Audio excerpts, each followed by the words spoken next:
ये अभी तक कुबली आई क्यों नहीं है? Ramesh, yes sir. ये कुबली आई नहीं है अभी तक? नहीं सर। अच्छा, एक बार कॉल करता हूँ उसको। काम के टाइम पे आते नहीं है ये लोग। आज इतना काम है ऑफिस में। हेलो। Hello sir. हाँ कुबली, आज आई क्यों नहीं ऑफिस? अरे सर, फैमिली फंक्शन हो। एटलीस्ट पहले बताना चाहिए। आज कितना ऑफिस में काम है। हाँ सर, सॉरी सर। ठीक है सर और मैं क्या बोल रहा था, कब आओगे अब? 2 दिन के बाद। 2 दिन बाद? हाँ सर। अच्छा ठीक है फिर। सर वो पैसे चाहिए थे। अरे एक तो तुम आते नहीं हो काम पे रेगुलर। इतनी छुट्टियां इस मंथ के अंदर, कितनी छुट्टियां रखी आपने? हाँ सर, बट अभी अर्जेंट है। और एडवांस भी अलग लेके जाते हो। अभी अब क्या अर्जेंट है? अभी लेके गए, अभी थोड़े दिन पहले, 10 दिन पहले ही आप कितना एडवांस लेके गए पैसा? इस मंथ के पैसे एडवांस में आप ऑलरेडी आप पे है, और अभी और एडवांस चाहिए। नेक्स्ट मंथ के भी पहले ही ले लूंगे क्या अभी? सॉरी सर, बट अभी बहुत ज्यादा अर्जेंट है। कितना चाहिए? 30 की। हाँ ठीक है, मैं ट्रांसफर करता हूँ। काम करना है नहीं और एडवांस और चाहिए। इस मंथ का तो लिया और साथ में अगले मंथ का भी चाहिए।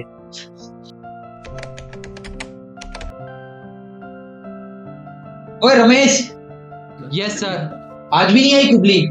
नहीं सर, अभी तक तो नहीं आई। अरे मुझसे बोला था यार 2 दिन में आएगी, 2 दिन बाद। पूरे शाम होने को आई, अभी तक आई नहीं। कॉल करता हूँ उसको एक बार।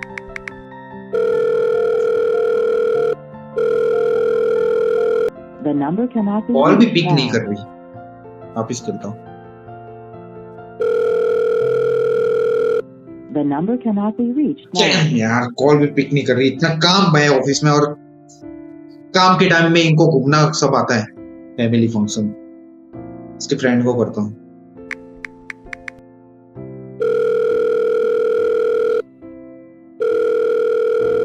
हेलो।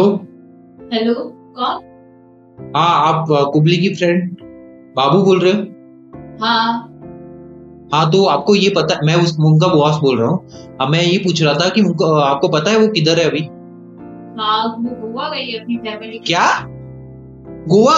हाँ, तो उसने तो मुझे बताया कि वो तो फैमिली फंक्शन के अंदर है। मेरे को उसने बताया था 2 दिन पहले ओके। कि वो गोवा जाने वाली है। अच्छा ठीक है तो यार कितने छोटे लोग हैं यार। ऐसे टीम मेंबर तो होने ही नहीं चाहिए।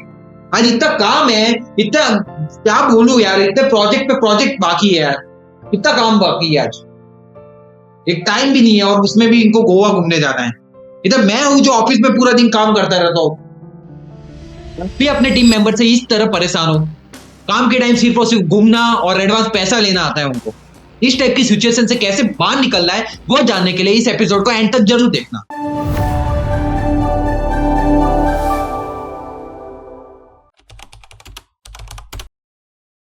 मैं हूं तुषार मालवीय, आप सबका स्वागत करता हूं 700 दिन 700 श्लोक 700 second practical Bhagavad Gita series के अंदर। तो अभी तक हमने देखा कि 5 पांडव और भगवान श्री कृष्ण ने अपने अपने दिव्य संग बजाए थे प्रीवियस एपिसोड के अंदर।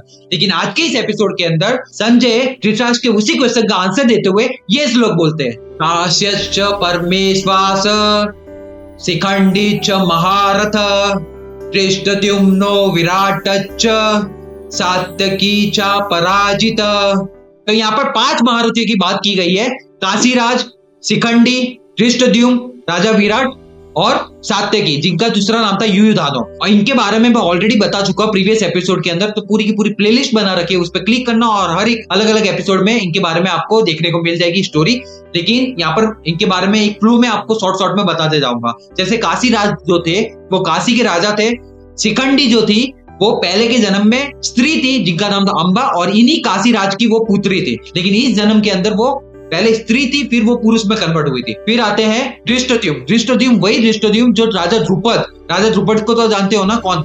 उनकी जो दुश्मनी गुरु द्रोणाचार्य से थी, उनका ही पुत्र धृष्टद्युम्न की मैं बात कर रहा हूँ, जो कि पांडव सेना के सेनापति भी थे। फिर आते राजा विराट, जहाँ पर पांडवों ने अज्ञातवास के समय वहां पर वो ठहरे थे। फिर सात्यकी, जो कि अर्जुन का शिष्य और भगवान श्री कृष्ण के रिश्तेदार भी थे। इस तरीके से इन पांचों महारथियों ने अपने अपने दिव्य संग बजाए थे। आई होप आज का ये एक्सप्लेनेशन आपको पसंद आया होगा। अब चलते हैं लर्निंग पोर्शन की तरफ। तो स्टार्टिंग में जैसे मैंने बताया, जो बॉस था वो अपने टीम मेंबर से बहुत ज्यादा परेशान हो रहा था। तो उनका जो टीम मेंबर था वो उनको परेशान कर रहा था, झूठ बोल रहा था। फैमिली फंक्शन के नाम पे वो गोवा घूमने चला गया फैमिली के साथ और अलग से पैसे भी एडवांस में लेके गया।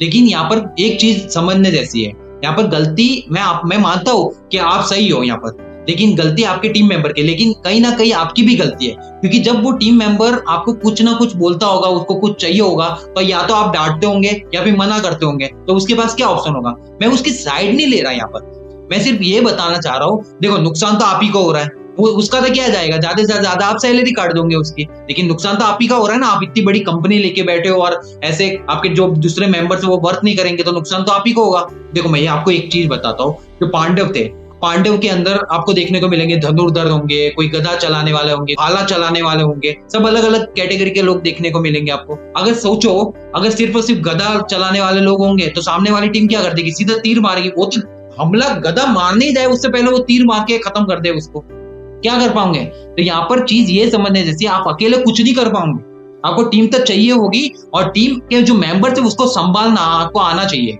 क्योंकि एक बॉस को बॉस तरीके नहीं रहना, यहाँ पर एक लीडर की तरीके रहना। अब लीडर की क्या क्वालिटीज होती है, वो समझता है कि उनके दूसरे जो टीम मेंबर है उनकी फीलिंग्स को समझता है कि उसके लाइफ में क्या प्रॉब्लम है, वो कैसे खुश रहेगा।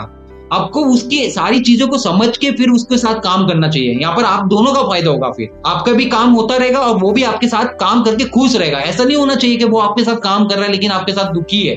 इस सिचुएशन में नहीं कर डालना आपको, दोनों विन विन सिचुएशन होनी चाहिए। बॉस मत बनो, एक लीडर बनो, क्योंकि ये आपकी गलती है कि आप बॉस बन रहे हो। ऑल्दो आप सही हो, लेकिन बॉस बनना वो गलत है। यहाँ पर लीडर बनना है, ये मत जाता वो आपसे नीचे है, ये जाता सब बराबरी के है, तब जाके वो आपके साथ अच्छे से काम कर पाएगा। फिर आप उसको गालियां देते हो उल्टी सीधी, ऐसा नहीं चलता ना। तो इस तरीके से ये पूरी की पूरी लर्निंग बहुत ज्यादा इंपॉर्टेंट है। आप इसको फिर दोबारा सुनना, आपको क्लैरिटी मिलेगी कि क्यों आपके यहाँ काम पे लोग टिकते नहीं है। तो इस लर्निंग को मैंने अपनी लाइफ में कैसे उतारी। अब मूव ऑन करते हैं अपने चेकलिस्ट की तरफ। तो यहाँ पर चेकलिस्ट आपको दिख रही होगी, यहाँ पर टोटल 5 स्टेप है। मूव ऑन करते पहले स्टेप के अंदर। तो यहाँ पर पूरी की पूरी चेकलिस्ट लीडरशिप पे है, कैसे आप एक अच्छे लीडर बन सकते हो उसके बारे में। तो यहाँ पर सबकी खासियत होती है, हर एक इंसान यूनिक है, मैं बता चुका हूँ। तो हम भी उन्हीं इंसान में से, तो हम भी, हमारी भी कुछ ना कुछ क्वालिटी यूनिकनेस होगी। तो ठीक वैसे ही यहाँ पर आपको बताना है, जैसे यहाँ पर काशीराज, शिखंडी, धृष्टद्युम्न, विराट, सत्यकी, इन सब की क्वालिटीज यहाँ पर लिखी गई है। ठीक वैसे ही हमारी भी यहाँ पर क्वालिटी लिखनी चाहिए। हम किस टाइप के वॉरियर है, किस टाइप के वॉरियर वो यहाँ पर लिखना है। जैसे मैं एक त्रिमूर्ति मोक्ष वॉरियर हूँ। अब त्रिमूर्ति मोक्ष वॉरियर कौन होते हैं, जो हर एक प्रॉब्लम का, हर एक चैलेंज का डट के सामना करते हैं, वो एक त्रिमूर्ति मोक्ष वॉरियर होता है, वो भी खुशी के साथ। ऐसा नहीं कि दुखी हो रहा है, प्रॉब्लम आई और दुखी हो गया, ऐसा थोड़ी है त्रिमूर्ति मोक्ष वॉरियर। वो तो बहुत ज्यादा स्ट्रांग होते हैं। अब भी हो ना त्रिमूर्ति मोक्ष वॉरियर, कमेंट में जरूर बताना। फिर आता है आपने जो वॉरियर लिखा, तो ऐसी क्या चीज आपको चाहिए। जैसे यहाँ पर मैंने लिखा अपने धर्म को आगे रख के काम करना, इसीलिए मैं त्रिमूर्ति मोक्ष वॉरियर बना। मतलब एक त्रिमूर्ति मोक्ष वॉरियर अपने धर्म को आगे रख के काम करता है, वो होता है त्रिमूर्ति मोक्ष वॉरियर। मूव ऑन करते हैं स्टेप 2 के अंदर। यहाँ पर आपको अपना रोल बेस्ड कर्म दिखाना है, जो आपका रोल है, जो आपकी ड्यूटीज है, उसके हिसाब से आपको एक्शन लेने हैं। अब जैसे मैं एक्शन ले रहा हूँ प्रैक्टिकल भगवत गीता सीरीज में, वीडियो शूट कर रहा हूँ जो आप तक पहुंच रहा है। होप आप एंजॉय कर रहे होंगे। तो इसे लाइक शेयर कमेंट करना मत भूलना। चैनल पर नए हो तो सब्सक्राइब जरूर करना। तो यहाँ पर फिर आपको वही बताने एक्शन आ रहे हैं। तो एग्जीक्यूशन ज्यादा इंपॉर्टेंट होता है सिर्फ और सिर्फ ज्ञान लेने से। समझ में आ रही है लाइन, मैंने बहुत गहरी बोली है। एग्जीक्यूशन बहुत ज्यादा इंपॉर्टेंट होता है ज्ञान लेने से। अभी सिर्फ और सिर्फ आप स्टोरी सुन रहे होंगे, लेकिन स्टोरी का मतलब क्या है, ये सब एक्सप्लेनेशन लर्निंग का मतलब क्या, अगर आप अपनी लाइफ में नहीं उतार रहे हो। सिर्फ और सिर्फ आ रहे हो टीवी या फिर मोबाइल पे चालू करके देख रहे हो और कुछ कर नहीं रहे हो, बस एंजॉय कर रहे हो, समझ आ रहा है, ठीक है ठीक है ठीक है, इतना नॉलेज ले लिया, या फिर दूसरे फ्लैक्स करना हो उधर, आप ऐसी चीजों में आप बता दोगे ये चीजें, वहां पर फिर वो आपकी तारीफ कर लेंगे। इस टाइप से अगर लर्निंग ले रहे हो तो ये लर्निंग वेस्ट ऑफ टाइम है, कुछ मतलब नहीं है, क्योंकि अप्लाई करने के बाद ही आपको रिजल्ट दिखेंगे। विदाउट अप्लाई आप कुछ भी नहीं कर पाओगे। फिर चलते स्टेप 3 के अंदर। यहाँ पर आपको ये बताना, एक मंत्र बनाया है, मतलब अलाइनमेंट मंत्र है, जो आपको ये महसूस करवाता है कि आप कौन हो, आपकी आइडेंटिटी क्या है। जैसे मैं हूँ त्रिमूर्ति मोक्ष वॉरियर, मेरा कर्म है अपने धर्म की रक्षा करना, और आज मैं अपने रोल के साथ बैटलफील्ड में जीतने आया हूँ। तो इस तरीके से मेरा मंत्र है। मंत्र मीन्स अफर्मेशन की बात कर लो, या आप मॉर्निंग में उठते हो तब भी बोल सकते हो, रात को सोने से पहले बोल सकते हो। तो क्या है, आपको पता होगा वो चीज कि आप कौन हो। स्टेप 4 के अंदर आपको एक रिपोर्ट बनानी है, पूरी की पूरी रिपोर्ट बनती है, जो आप देख ही रहे हो कैसे हर एक चेकलिस्ट के अंदर रिपोर्ट बनती है, ठीक वैसे ही इधर रिपोर्ट बनानी है। जैसे यहाँ पर कुछ कैटेगरी दे रखी है, वॉरियर रोल टुडे, आज का वॉरियर कैसा था, तो अपनी ड्यूटीज पूरी करना, ये वॉरियर का रोल था। आज मेरे वॉरियर, मैं जो वॉरियर त्रिमूर्ति मोक्ष वॉरियर, तो मेरा जो रोल था वो अपनी ड्यूटीज को पूरी करना। जैसे आपका भी कुछ ना कुछ रोल होगा, जैसे आप जॉब कर रहे हो तो आपका जॉब में कुछ वर्क होगा, वो आपका रोल होगा। तो इस तरीके से हर एक इंसान का अपना अलग अलग रोल होता है, वो आपको इधर लिखना है। फिर आपने यही रोल क्यों चूज किया, वो यहाँ पर मेंशन करना है। जैसे मैंने ये रोल इसीलिए चूज किया क्योंकि यही मेरा धर्म है, इसीलिए मैंने ये रोल चूज किया। फिर आता है मेन कर्म एक्शन, मेरा एक्शन क्या था। रोल तो है कि मुझे पता है कि मुझे ये करना है प्रैक्टिकल भगवत गीता सीरीज, लेकिन एक्शन क्या ले रहे हो। तो यहाँ पर जो मैं एक्शन ले रहा हूँ वो तो वीडियो शूट कर रहा हूँ, इसीलिए तो आप देख पा रहे हो ना। फिर वॉज इट अलाइन, पहले तो ये समझो कि आप कौन से वॉरियर हो, उसका रोल क्या है और क्यों आपने वो वाला रोल चूज किया, और फिर उसके पीछे क्या एक्शन लिया, वो पूरा ऐसे अलाइन किया, एक फ्लो में किया आपने। तो फिर यहाँ पर यस करना, अगर नहीं किया तो नो कर देना।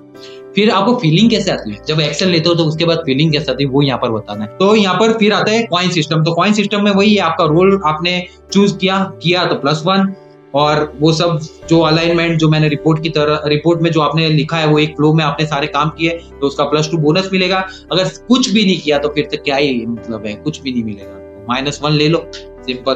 तो टोटल अर्निंग हुई मेरी +3। फिर end of the day reflection आता है, जो एनालिसिस वाला पार्ट होता है। हर वीडियो में मैं बताता हूँ, हर एपिसोड में मैं बताता हूँ कि बहुत ज्यादा इंपॉर्टेंट होता है एनालिसिस करने के लिए, ताकि और भी ज्यादा जब भी वापिस चेकलिस्ट को फॉलो करो तो और ज्यादा अच्छे से परफॉर्म कर सको, इसलिए एनालिसिस वाला पार्ट होता है। तो यहाँ पर 3 क्वेश्चन देखने को मिलेंगे। पहला क्वेश्चन ये है कि आज तुमने अपना वॉरियर रोल जिया, जो मेरा वॉरियर रोल था त्रिमूर्ति मोक्ष वॉरियर, यानी कि अपने धर्म को आगे रख के काम करना, वो मैं कर ही रहा हूँ, इसीलिए मैंने यहाँ पर हाँ लिखा। अगर नहीं किया तो नो लिख देना। फिर आता है क्या तुम्हारा एक्शन तुम्हारी पहचान से अलाइन था, यही तो मेरी पहचान है। भगवत गीता क्या है, मेरा लाइफ का अल्टीमेट पर्पस है, पूरी दुनिया के अंदर फैलाना प्रैक्टिकल वे के अंदर, इसीलिए ये तो मेरी आइडेंटिटी बन रही है। अपना आइडेंटिटी पे फोकस नहीं करना, आइडेंटिटी ऑटोमेटिक बनती है, अपने एक्शन पे फोकस करना है। एक्शन पे ही फोकस करेंगे तो ऑटोमेटिक आपका आइडेंटिटी कैरेक्टर बन जाएगा, तो उस पर ध्यान ही मत दो। तीसरा क्वेश्चन, क्या तुम बैटलफील्ड में अपनी जगह समझ पाए। तो यहाँ पर अपनी पोजीशन क्या है, ये जो पूरी लाइफ मिली हुई है, पूरी दुनिया है, इसमें आपकी पोजीशन क्या, हर एक इंसान की पोजीशन अलग अलग होती है। कोई जॉब करता है, कोई बिजनेस करता है, ठीक वैसे मैं भी अपना ये काम कर रहा हूँ, आप देख ही रहे हो। और इस तरीके से मैंने पूरा का पूरा चेकलिस्ट खत्म किया। फिर एक विक्ट्री शाउट होता है, जो मैंने लाउडली इसको शाउट आउट किया, आप स्क्रीन पे जरूर देख रहे होंगे। मैं किसी और की लाइफ नहीं जी रहा हूँ, मैं अपना रोल समझकर बैटलफील्ड में आया हूँ। मैं त्रिमूर्ति मोक्ष वॉरियर हूँ और मैं हर दिन अपनी पहचान के हिसाब से जीतने आता हूँ। आज की ये चेकलिस्ट मैंने अपनी लाइफ के अंदर अच्छी तरीके से उतारी। अगर आप भी चाहते हो मेरी तरह अपनी लाइफ के अंदर उतारना, तो डिस्क्रिप्शन में लिंक दे रखा है, उस पर क्लिक करना, डाउनलोड करना इस पीडीएफ को, और मेरी तरह अपनी लाइफ के अंदर जरूर उतारना इस चेकलिस्ट को। चेंजेस दिखेंगे। आई होप आज का ये एपिसोड आपको पसंद आया होगा। कल मिलते हैं एक नए एपिसोड के साथ, जहां पर आपको देखने को मिलेंगे द्रौपदी के 5 पुत्र और सुभद्रा, जो कि अर्जुन की जो दूसरी वाइफ है, उनका पुत्र अभिमन्यु, इनके बारे में, इन्होंने जो संग बजाए उनके बारे में हम बात करेंगे कल का एपिसोड। लेकिन हमारा सिर्फ और सिर्फ एक ही पर्पस होगा, उनसे लर्निंग लूंगा, मैं अपनी लाइफ के अंदर उतारूंगा, अपना लाइफ एक्सपीरियंस आपके साथ शेयर करूंगा। मेरी तरह आप भी अपनी लाइफ में उतारना, और 101% चेंजेस आपको देखने को मिलेंगे, क्योंकि ये है प्रैक्टिकल भगवत गीता सीरीज, जहां पर हर समस्या का समाधान दिया जाता है प्रैक्टिकल वे के अंदर। तो इसी के साथ मैं आप सबका बहुत बहुत धन्यवाद करता हूँ।